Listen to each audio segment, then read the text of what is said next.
지 몇 년 됐어요? 75년인지 6년인지 됐어. 이게 뭐야? 호텔. 이쁘네요.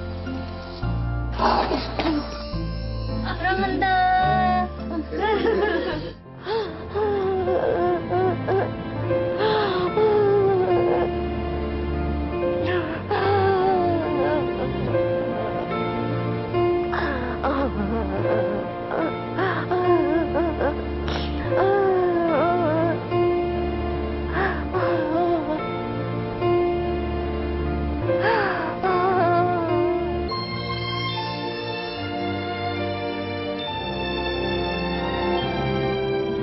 이렇게 석 달만 더 살면 내가 얼마나 반갑겠어.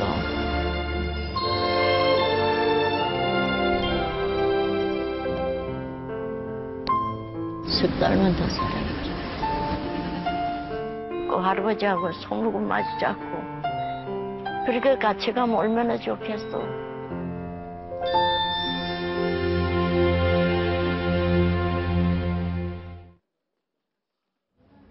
시청자 여러분 안녕하십니까? 쾌도남마 하종대입니다.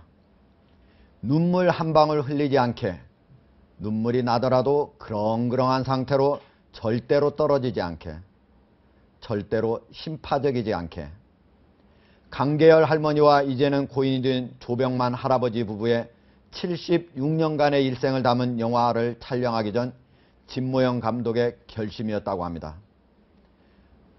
하지만 이 계획은 철저히 빗나가고 말았는데요. 관객들은 이 영화를 행복한데 눈물이 나는 영화라고 말합니다. 독립 다큐 영화로서는 이례적으로 개봉 일주일 만에 관객 10만을 돌파했습니다. 니마 그 강을 건너지 마오. 이 제목의 영화, 무엇이 관객들의 마음을 움직였는지 진모영 감독, 하재근 문화평론가와 함께하겠습니다. 안녕하십니까? 안녕하세요. 네, 안녕하십니까? 자, 진모영 감독님. 98세의 할아버지 그리고 89세의 할머니가 76년간 네. 함께 일생을 같이 한 진솔한 그런 사랑 이야기의 영화죠. 네. 구체적으로 어떤 내용인가요? 제가 이 부부와 함께 1년 3개월을 이제 부부와 함께 살았는데 언제부터 살았습니까? 2012년도 9월부터 2012년 9월. 9월부터 예. 2013년 11월까지 지내면서 이 부부는 나이가 이제 이야기하셨듯이 98세, 89세인데 네. 이 이야기는 노인에 관한 영화이거나 혹은 죽음에 관한 영화이라기보다는 이 부부가 가지고 있는 어떤 위대한 사랑의 네. 사랑이 어떤 것이 사랑인가, 사랑은 어떻게 해야 되는 것인가에 관한 러브 스토리라고 그렇게 생각하시면 될 것 같아요. 지금 나오는 화면 보니까 눈이 많이 왔어요. 저게 네. 몇 년도, 그러면 2012년 겨울인가요? 예, 2013년 새해가 아하. 새해를 맞아서 네. 새 눈이 왔어요. 아하. 그때 부부가 이제 새해 새 눈이 왔으니 새 옷을 입고 예. 눈을 치우고 한복을 곱게 예. 차려 입으셨네요. 새 눈도 같이 예. 먹고 예. 눈사람도 만들고 새 눈은 왜 먹었습니까? 이 마을에 혹은 이분들이 가지고 있는 오래된 예. 어떤 습관이거나 관습 같아요. 그러니까 어허. 새해에 난 새 눈을 먹으면은 예. 귀가 밝아지고 눈이 어허. 밝아진다 해서 오랫동안 그렇게 하셨던 것 같아요. 아, 그래서 그날도 눈을 치우다가 말고 새 눈을 떠서 예. 서로에게 이렇게 나눠서 먹이면서 눈이 밝아졌으면 좋겠다. 화면을 보니까 강아지도 두 마리가 있네요. 하얀 강아지하고 검은 강아지. 예, 그렇습니다. 예. 그 강아지들은 이제 하얀 강아지가 훨씬 이제 오래된 예. 13년 정도 살았던 강아지고 검정 강아지는 한 6년 정도 살았는데 이 부부하고 오랫동안 살면서 사실은 가족이죠. 네. 지금 할아버지, 할머니 좀 개천을 건너는 장면인가요? 아니면 춤을 추는 장면인가요? 좀? 예, 그 집 앞에는 예. 되게 작은 강이 늘 이제 소리 없이 흐르는데 비 올 때는 개천이 하나 크게 있다. 흐르고 예. 그렇지 않을 때는 잔잔하게 흐르는데 그 집 옆에도 작은 수로가 있어서 예. 이렇게 늘 거기에서 빨래를 하거나 어허. 채소를 씻거나 그렇게 하죠. 근데 예. 그날 이제 강에 둘이 강을 보러 나갔다가 이제 그 개천을 건너는 건너는 모습을 촬영. 할아버지가 할머니 손을 잡고 예. 건너는데 도움을 주는 그런 장면. 예. 자, 이 영화 어떻게 처음에 만들 생각을 하셨나요? 저도 이분들을 TV 프로그램에서 한 걸 보고 처음 알게 됐어요. 근데 사실 다 고민하죠. TV에서 나온 걸 또 해야 될까라는 고민들을 잠깐 했는데요. 예.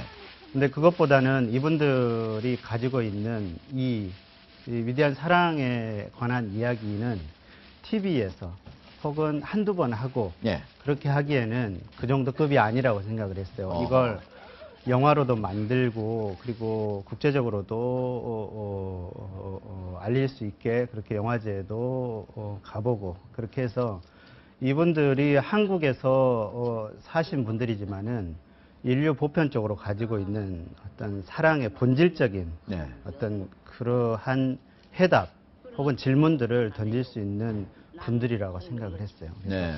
이건 그냥 하자라고 결심을 하고 예. 했습니다. 자, 하재근 문화. 예. 어떻게 보셨습니까? 이 영화. 아, 직접 저 시사회를 하고. 예. 이거 제가 저기 심야 상영으로 극장에 가서 봤는데 예. 극장에 가서 심야 10시 40분 시간대 딱 갔더니 예. 이게 보통 아무래도 연로하신 분들이 나오다 보니까 조금 연령대가 높은 관객들이 많이 올 거라고 생각들을 하는데 예.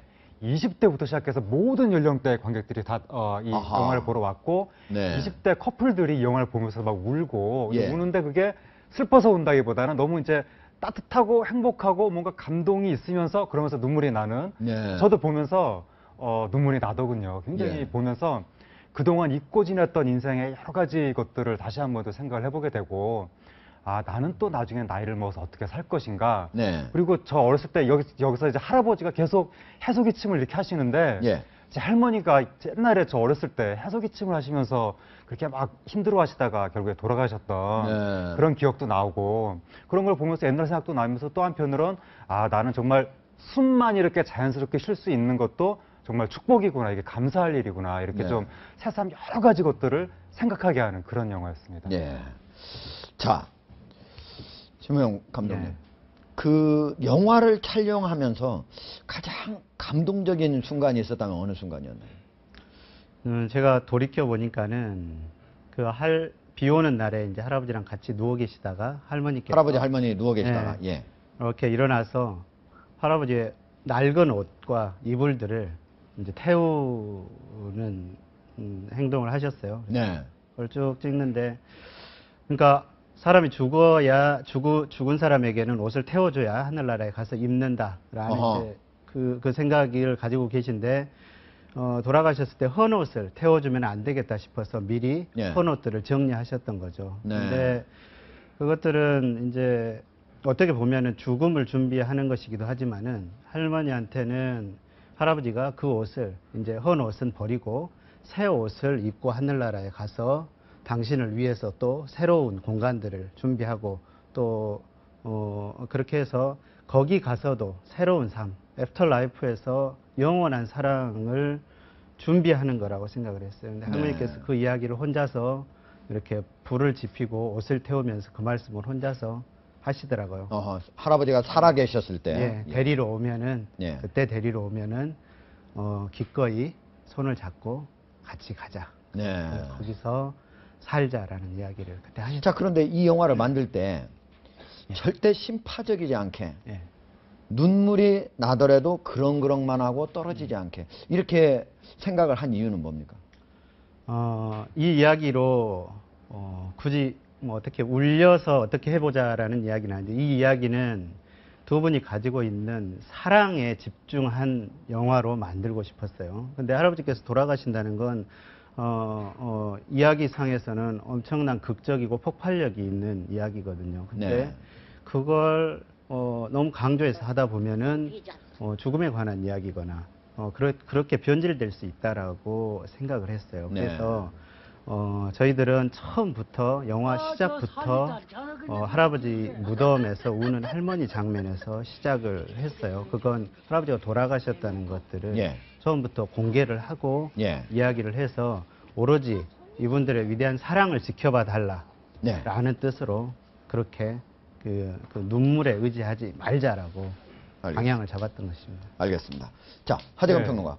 지금 화면에는 어제까지 9만 3천 명. 네. 근데 지금 바로 방송하기 직전에 네. 10만 명 돌파했다는 얘기를 제가 듣고 이 스튜디오에 들어왔습니다. 네. 자, 지금 이제 27일 날 첫 개봉을 한 거죠, 지난달. 네, 지금 이것이 한 8일 정도 만에 8일 정도 만에 10만 돌파. 10만 명을 돌파한 거죠. 다큐멘터리 영화로는 정말 이례적으로 엄청난 흥행을 하고 있는 건데 예. 근데 이게 더 놀라운 것이 짐 캐리라고 헐리우드에 굉장히 유명한 스타가 있습니다. 예. 그 스타의 더맨더머 2라는 영화가 이번에 개봉을 했는데 예. 헐리우드 오락 영화인데 그 영화 지금 호각지세를 지금 벌이고 있으면서 거의 비슷한 속도로 흥행이 되고 있는 거죠. 예. 매우 놀라운 속도로 흥행이 된다고 할 수가 있고 우리가 보통 이제 뭐 다큐다 뭐 작품성이 있다 이러면 왠지 좀 경직된 상태에서 봐야 될 것 같고 조금 재미는 없지만 의무적으로 봐야 될 것 같고 그런 느낌도 조금 있는데 네. 이 영화는 기본적으로 미덕이 재미가 있습니다. 어허. 보면서 안 졸립니다. 아, 한 저 아직 번도 못 봤는데 보러 제가 가야겠네요. 예. 제가 잘 조는 사람인데도 불구하고 예. 처음부터 끝까지 정말 오락 영화 못지않게 예. 아주 흥미롭게 보면서 그 예. 속에 깔려 있는 여러 가지 그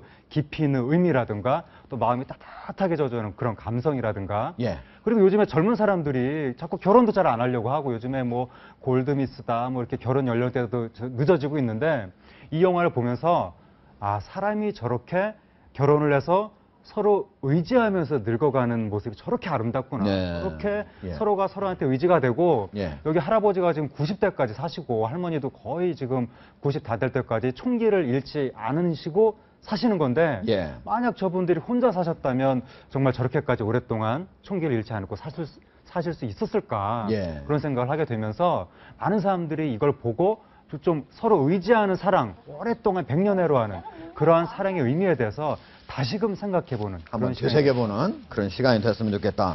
자, 우리 진 감독님. 예, 할아버지 이제 돌아가셨잖아요. 예. 할머니 지금 혼자 거기서 사시는 겁니까? 예, 거기 이제 혼자 계시는데 조만간 자식들하고 같이 살게 될 것 같습니다. 아, 조만간 예, 예. 자식들이 내려가서 같이 살게 된다. 예. 그러니까 할머니가 올라오시는 게 아니라 자식들이 내려가는 거군요. 아니요. 할머니가 그 집을 올라오십니까? 그 집 불편하고 또 예. 위험하기도 하니까 이제 예. 그렇게 자식들은 자식들이 어디에서 모실 살고 것 있는데요? 같습니다. 자식들은 횡성에도 있고 원주에도 있고 서울 뭐 다양하게 계시는데요. 그 중에 예. 이제 의논을 예. 하고 있는 것으로 알고 있습니다. 네. 할아버지하고 할머니하고 9살 차이라고 하는데 할머니는 100세 넘게 좀 잘 사셨으면 좋겠습니다. 자, 오늘 말씀 고맙습니다. 네, 고맙습니다.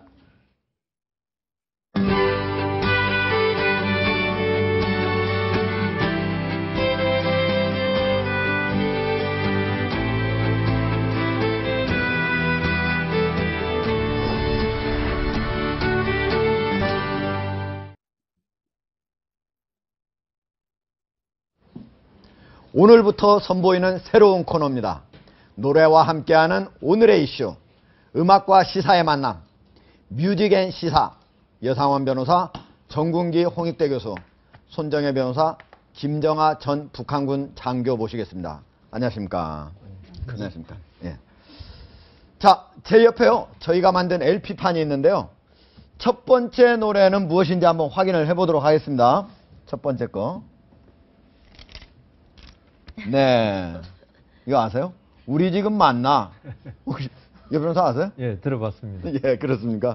자, 이 노래가 의미하는 주제 무엇인지 한번 확인해 보도록 하겠습니다.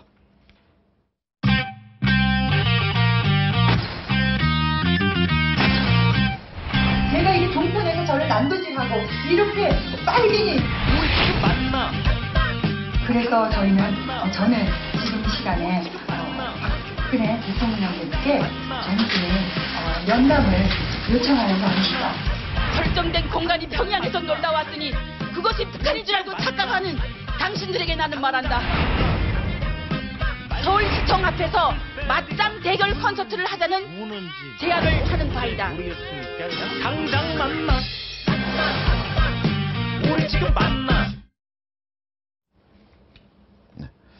자, 지금 얼마나 답답했으면 바로 이런 끝장 토론을 하자 이렇게 얘기를 했을까 이런 생각이 드는데 오늘 오전에 직접 그 끝장 토론을 제안을 하셨죠? 네, 근데 뭐 제가 직접 먼저 제안한 게 아니고 저는 먼저 19일 날부터 그 콘서트 진행된 이후부터 모든 방송에서 제가 탈북자들을 만나서 이거 맞대면 털어나자, 맞짱 털어나자 계속 네. 제안을 했는데 그 제안을 보고선 수실 언니가 너무 화가 나니까 야 우리도 기자회견 하자. 어제 기자회견 신은미 씨 한 걸 보고 우리도 기자회견 하자 이래서 연락을 받고 저도 오늘 기자회견을 했거든요. 네. 그러니까 우리가 계속 말하는 게 그겁니다. 그러니까 저 사람들이 말하는 그 논리가 저들이 겨우 6번 다녀오고 지금 저러고 있지 않습니까? 예. 우리 김정아 씨는 북한에서 몇 년 살다 오신 거예요? 31년 살았습니다. 31년 산 사람과 6번 갔다 온 사람. 예.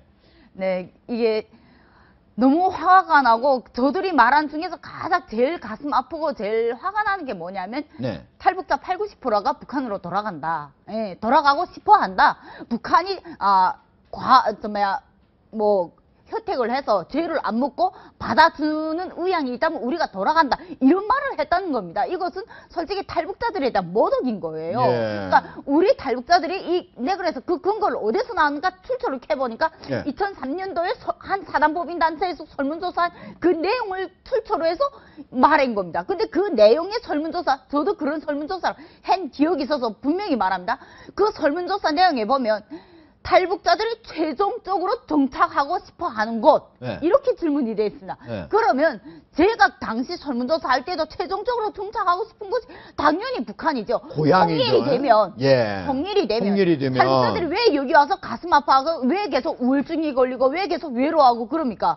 고향을 다시는 갈 수 없는 그 고향에 대한 안타까움, 그리움 때문입니다. 부모, 형제가 그립고 내 고향 산천이 그립고 내 고향의 소꿉시절 친구들이 그리워서 아니겠습니까? 근데 그 고향을 왜 우리가 버리고 나왔습니까? 바로 북한 정권 때문입니다. 네. 조국이란 거는 인정할 수 없지만 내 마음속의 고향은 영원한 겁니다. 그것 때문에 탈북자들이 그 그리움에 못 이겨서 통일이 되면 우리는 최종으로 가고 싶은 곳이 북한이다. 이렇게 체크를 친 것이지. 결국 여론조사를 외국에서 왜곡을 얘기를 해서 지금 예. 말한 거예요. 그러니까 우리가 더 화가 나고 더 분노를 하는 겁니다. 이것은 네. 말 그대로 탈북자, 제가 그 말을 제일 처음에 들었을 때 제3국으로 저도 중국을 넘어서 두만강을 넘어서 중국에서 2년 반을 살다가 쫓겨서 겨우 중국 국경을 넘고 미얀마로 해서 태국으로 해서 죽을 거리를 얼마나 넘긴 줄 아십니까? 예. 저도 말고 미얀마에 도착했을 때는 저희를 가운데 몰아연 상향에서 저희가 미얀마 도착했을 때 유엔이 먼저 우리를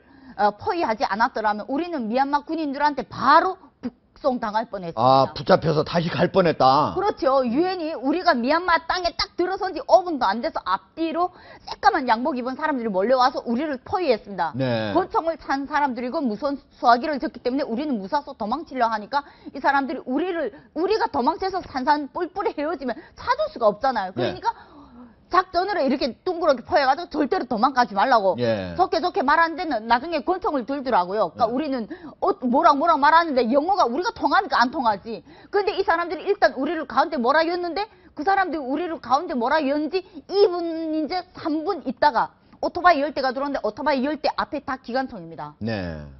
그 다음에 우리는 상황 파악이 된 거야. 아, 이 사람들이 우리를 보호하누나. 그래서 우리 일행 중에 영어를 하는 그 젊은 남학생이 있었습니다. 그 아이가 그 사람들하고 떠듬 영어를 겨우 해가지고 이 사람들이 유엔이라는 걸 알게 됐고, 네. 아, 이 사람들이 우리를 보호하누나. 우리를 가운데 놓고 2시간 동안 그 기관총 앞에서 대치했습니다. 악어강 넘을 때는 우리 앞서 같은 경우에는 악어 배가 뒤집혀가지고 12명이 악어한테 잡혀 죽었습니다. 잡혀줘. 알겠습니다. 제가 그 사인을 봤을 예. 때 그에 대한 그 악몽, 그 눈물, 그 오면서 얼마나 많은 사람들이 거기서 죽었는데 네. 어떻게 그런 말을 함부로 왜곡해서 할 수가 있습니까? 예. 자, 그러면 지금 그 사람들이 만약에 응한다면은 가장 어떤 얘기를 먼저 해주시고 싶어요? 가장 응한다면 저 사람들이 북한에서 본 거, 뭐 새쌍둥이 이 얘기, 뭐 열병식 멋있다, 다양한 이 얘기, 당신들이 본 것이 진실이 진짜 진실이 뭔지 그 앞에서 먼저 말을 해주고 그래도 그 사람들이 안 믿는다면 그 사람들은 의도적으로 이 콘서트를 진행할 것이다. 네. 북한의 진실과 다르게 저들이 바라는 또 다른 목적을 위해서 저들은 전국 콘서트를 진행했으며 만약 6일날 12월 6일날에 우리가 지금 우리 콘서트를 다시 우리 기자회견 하겠으니까 거기에 나와달라 이런 제안을 했습니다. 만약 거기에 안 나올 때에는 당신들은 당신 스스로 거짓말을 인정한 거나 다름이 없다고 저는 생각합니다. 예. 혹시 지금 그쪽에서 연락 왔습니까? 오전에 제안을 없습니다. 하셨나요? 아직 연락 왔습니까? 아직도 없습니다. 지금- 혹시 방송사들에나 연락 갔을 줄 알고 네. 작가분들에게 제가 연락을 해뒀습니다. 연락 오면 저한테 연락 달라고. 근데 아직 그 어디에도 연락 이번 안 토요일 6일로 제안해 놓으신 네. 거죠? 알겠습니다. 자, 그런데 신은미 씨는 나는 시사 그 토크에서, 통일 토크에서 나는 북한을 지상 낙원이라고 한 적도 없고 3대 세습을 찬양한 적도 없다. 이렇게 얘기하는데 어떻게 생각하십니까? 그러면 제가 그런 말을 해보고 말씀드리겠습니다. 이분들이 말한 내용에 진짜 인권을 생각하면 북한 주민들은 제도와 정치를 잘 세우고 잘 마련해 가고 있는 것이 다행이라고 한다. 아하, 직접 그렇게. 발언 중입니다. 예. 그리고 또 뭐라고 말했나? 북한의 지도자에 대한 북한 주민들의 생각을 묻는 사회자 질문에 김정일 사망 후 북한 주민들은 저희는 장군님께 해드린 것이 아무것도 없는데 저희만 달라고 했다. 그 체제 안에서는 그렇게밖에 말할 수가 없습니다. 그리고 인권이 편한 나라, 오히려 그 정치 밑에서 사는 것은 다행이라고 그렇게까지 말했습니다. 네. 그 정치 밑에서 참 다행으로 살아서 300만이 굶어 죽었습니까? 지금도 굶어 죽고 나가고 있고. 그러니까 전체적으로 직접적으로 뭐 수령 체제가 좋다. 아니면 뭐 3대 저들이 세습이 좋다. 방거는 이런 얘기는 평양입니다. 저들이 예. 방거는 평양이고 그 평양에 짜여진 각본에서 본 것밖에 없습니다. 그러나 우리는 거기서 자식을 땅에 묻었고 우리 오빠도 길거리에서 꽃제비를 죽었고 군사본부 장교로 당원생활 10년 한 저도 거의 꽃제비 직전까지 몰렸다가 저가 탈북했습니다. 이 사실은 뭐로 말할 건데요.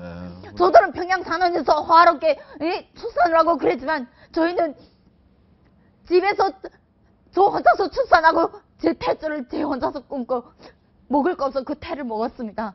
그것은 뭘로 증명할 건데요. 수지로 언니 같은 경우에는 길거리에서 출산했습니다. 네. 얼마나 많은 꽃제비들이 얼마나 많은 여성들이 거기서 인권 침해를 당하는데 함부로 그렇게 말하는 건 저 사람들 자체는 인간이 아니라고 저는 말하고 싶습니다. 저런 것들을 다 볼 수 있었는데도 외면하고 그거를 얘기하지 않고 있다 이거죠. 볼 수는 없었겠죠.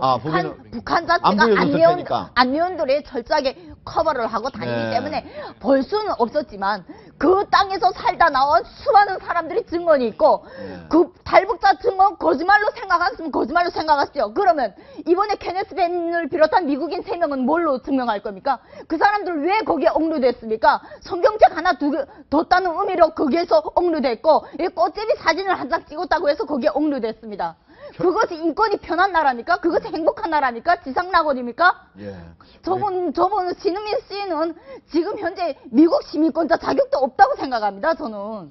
김정아 선생님 지금 감정에 북받쳐가지고 눈물도 흘리고 그랬는데 그렇네요. 북한이 어떻게 보면 조작된 루트만 보여준 건데 그렇죠. 그것만 보고 마치 전체를 본 것처럼 얘기하는 거. 이거는 북한의 진실을 얘기하는 건 아니겠죠. 자, 여상원 변호사. 예. 지금 보면은 저쪽 자기가 신은미 씨가 야 나는 뭐 이런 얘기 뭐 3대 세습 이런 거 안 하고 했다면은 자기들이 해온 통일 콘서트 그 동영상을 모두 공개를 하면 되잖아요. 왜 공개를 안 하고 있죠? 그럼 거부하고 있어요? 뭐 자기들이 지금 아까 그 우리 김영아 저 탈북자 말씀하신 대로 그 사람들이 6번을 갔다 왔더라도 네. 북한의 제일 밑바닥을 경험하고 갔다 왔으면은 그 말을 갖다가 뭐 지금 누구 말이 맞는지 이렇게 예. 하지만 그 사람들은 북한 정권이 보여주고 싶은 것만 보여주고 온 거고 예. 그걸 가지고 북한을 다 봤다고 그 말하는 것은 바보 아니면은 광신도죠. 네. 예. 그걸 알면서 그런 사실을 모른다면 바보고요. 예. 그 지금 탈북자가 우리나라에 얼마쯤 됩니까? 28,000. 28,000이 지금 증언하는 거하고 예. 단 2사람이 증언하는 증언하는 거. 거하고. 그걸 모른다면 바보고요. 알면서 그렇다면 북한 정권과 공모해가지고 남한에 있는 사람들을 기만하기 위한 작전을 같이 쓰는 걸로밖에 볼 수 없습니까? 알겠습니다. 자, 김정아 선생님. 이 신은미 씨하고 황선 씨, 과연 진짜로 자기가 본 것만, 특히 신은미 씨 같은 경우에 그대로 얘기하는 걸까요? 아니면 북한에 속았다고 생각하면서도 오히려 북한 체제를 찬양하기 위해서 그런 걸까요? 저는 한쪽으로 그렇게도 생각해 봤습니다. 정말 바보 아니고 어떤 분이 그러더라고요. 정말 바보 아니고 머리가 돌아가지 않는 그런 정말 그런 사람이라면 이렇게까지는 안 한다. 예, 그러더라고요. 그러니까 그런 말을 들어봤을 때 한쪽으로 그런 생각을 했습니다. 저 사람들이 북한 체제에서 철저하게 그 정도로 대접받는 일반 관광객들이 절대로 저렇게 대접 못 받습니다. 예. 어느 일반 관광객이 감히 그 열병식 주석단 김정은이 바로 보이는 그 아래 주석단에 감히 올라갑니까? 그렇겠죠. 자기들이 어떤 대가, 어떤 공로가 없으면 절대로 그 자리 못 갑니다. 그런데 저 사람들이 거기까지 올라가서 그 열병식을 참관하고 그런 대우를 받았다는 거는 신은미 씨 같은 경우에 초대소 대우까지 받았거든요. 네. 초대소가 우리가 정말 남한에서도 고위급들이 가도 쉽게 받을 수 있는 그런 초대소입니다. 네. 그러면 이 사람이 고위급 간부도 아닌데 왜 그런 대접을 받았겠나? 저들한테 분명히 뭔가는 관계가 있고, 그리고 또 아니면 저 사람이 북한 체제에 어떤 약점이 잡힌 것이 아닌가. 그러니까 북한이 항상 노리는 그런 전략, 모략이거든요. 예. 누구의 약점을 딱 잡아가지고 그걸 가지고 협박을 하는 거. 알겠습니다. 자, 황선 씨하고 신은미 씨는 자, 우리 김정아 선생님 얘기 잘 들으셨습니까? 박근혜 대통령한테 면담을 신청할 것이 아니라 이분들하고 과연 북한의 실상이 어떤 것인지 그거를 가지고 끝장 토론에 응해 주시기를 바라겠습니다. 자, 김정아 선생님 오늘 여기까지 듣도록 하겠습니다. 자, 출연해 주셔서 고맙습니다. 자, 두 번째 거를 한번 볼까요? 자, 오늘부터 시작하는 뮤직앤 시사 새로운 형식입니다. 자, 두 번째 노래는 박현빈의 오빠만 믿어 뭐 이런 노래죠. 그죠? 자, 어떤 내용인지 한번 보시겠습니다.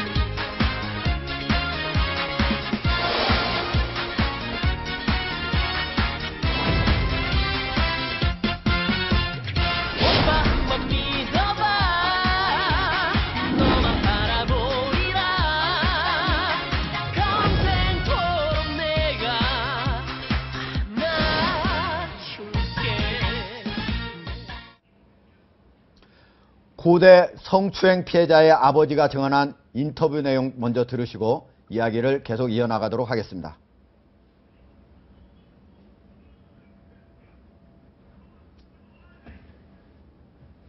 그 가해자 차 안에서 강제로 키스를 당했답니다. 그리고 그 이후에도 2, 3회에 걸쳐서 가해자 연구실에서 그런 일이 또 있었다고 하더라고요. 그 뒤에서 끌어안고 허벅지를 만지고 또 그 강제로 입맞춤을 하고 하는 일들이 2, 3회에 걸쳐서 더 있었다고 합니다. 사랑한다는 등 뭐 나같이 멋있는 교수가 이뻐해주면 좋아해지 너는 왜 그러냐는 등 그다음에 거의 매일 아침 저녁으로 사진을 찍어 보내라고 본인이 그 수차례에 걸쳐서 하지 말아달라고 하고 그다음에 뭐 그 교수가 그 애한테 그렇게 강요해서 찍은 사진을 갖고 휴대전화에 사진 폴더를 만들어서 보관하고 있기도 하고 해서 제발 좀 그러지 말아달라고 얘기를 해도 아니 나처럼 멋있는 교수가 너를 교수를 만들어주려고 하는데 도대체 왜 그러냐. 지금 짬짬이 자살 충동을 느껴서 애가 감춰놨던 약을 한꺼번에 털어먹어서 어쩔 수 없이 또 위세척도 한번 했고. 자, 손정혜 변호사. 자, 고려대, 서울대에서 또 나더니 이번에는 고려대에서 또 성추행 사건이 벌어졌습니다. 구체적으로 지금 아버지가 지금 상당히 울컥한 그런 목소리로 얘기를 했는데 구체적으로 어떤 내용입니까?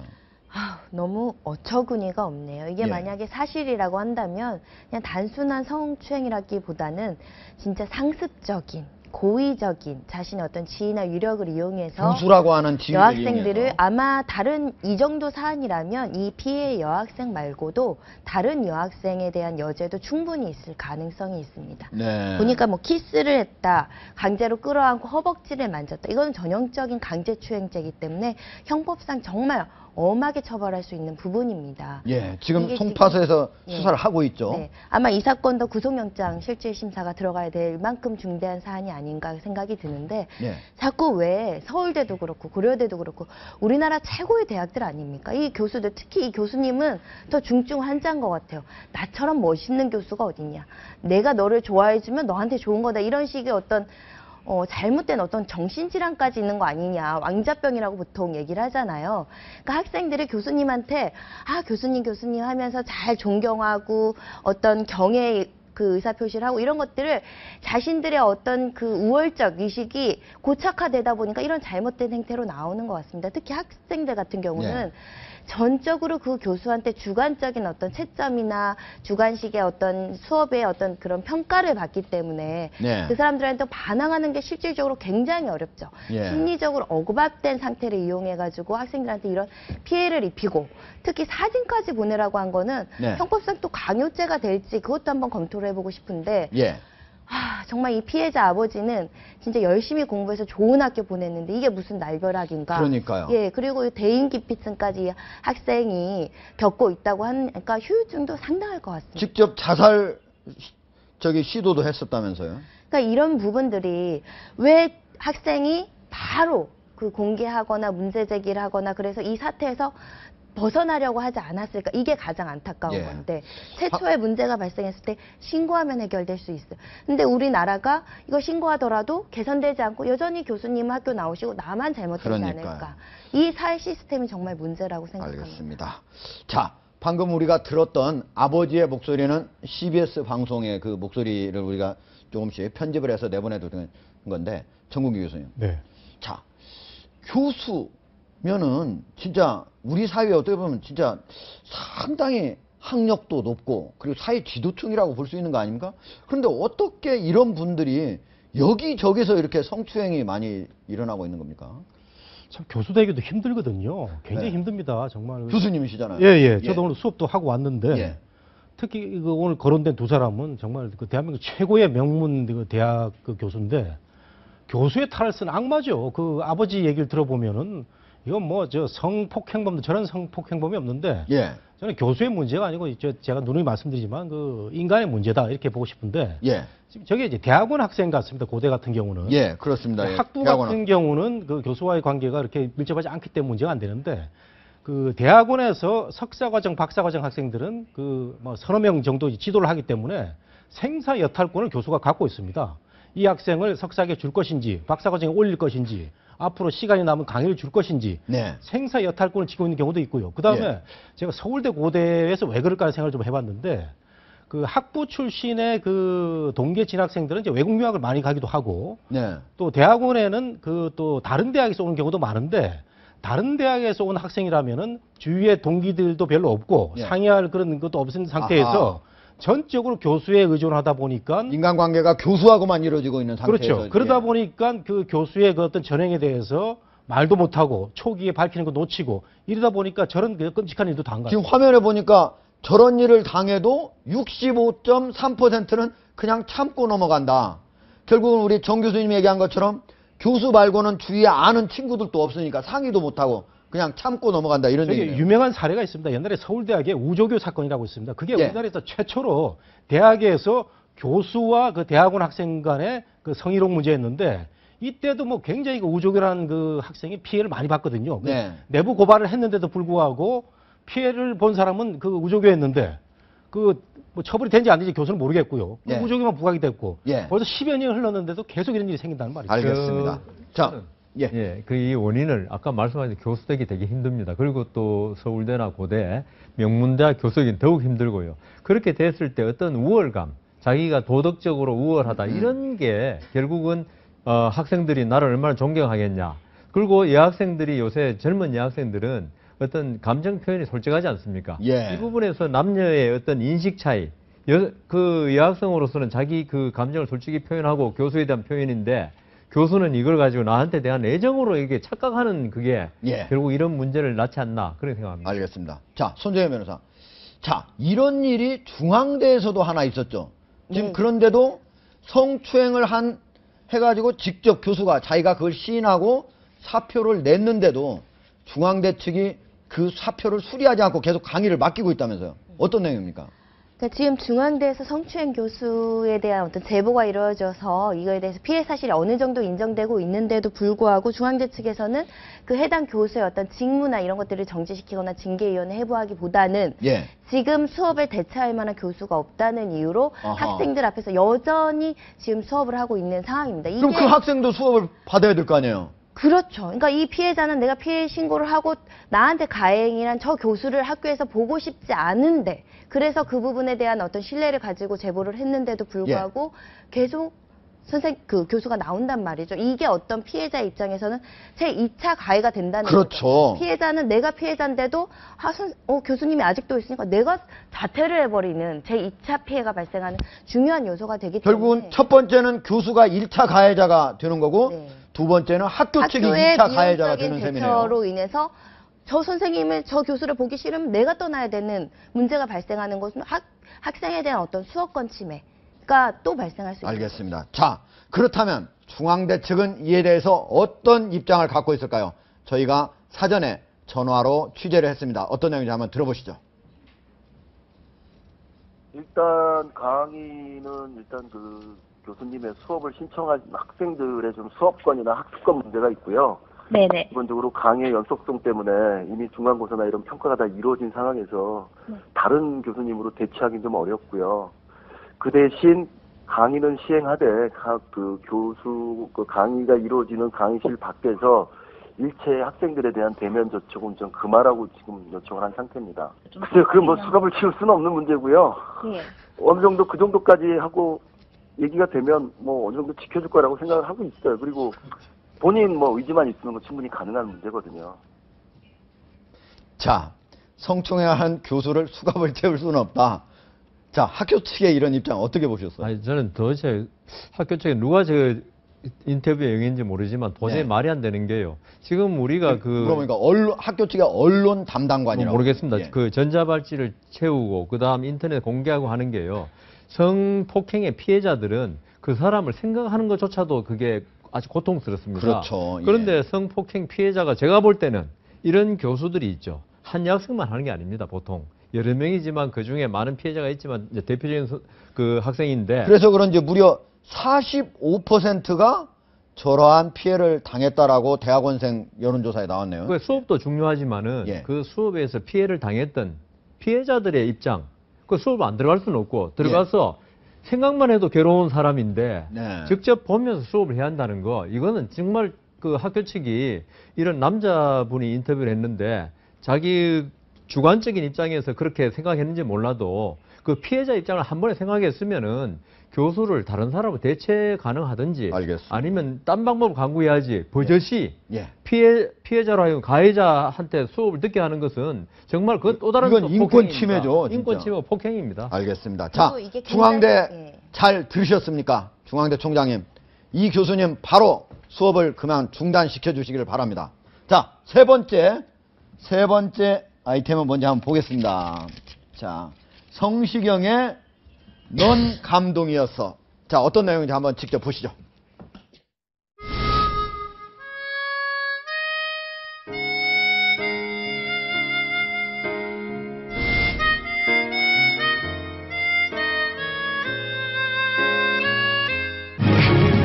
그랬었지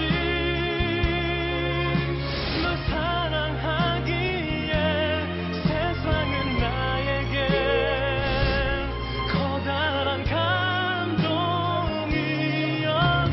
그 순간을 잊는다면 내가 살아온 짧은 세월을 하루도 자신이 없어